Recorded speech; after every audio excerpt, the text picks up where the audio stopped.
こんにちは、皆さん。私の YouTube チャンネルへようこそ。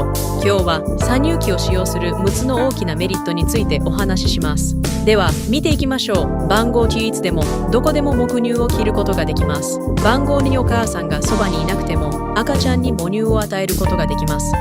番号3母乳の供給を増やし、定期的な搾乳で母乳の量が増えることがあります。番号哺乳法に母乳が溜まりすぎた場合、搾乳することで楽になります。番号動くお母さんやオフィスで動くお母さんにとって搾乳機は最適です。また、旅行中でも母乳を保存できます。あなたは搾乳機を使用していますか？ぜひコメントで教えてください。動画が気に入ったらいいね、シェア、そしてチャンネル登録お願いします。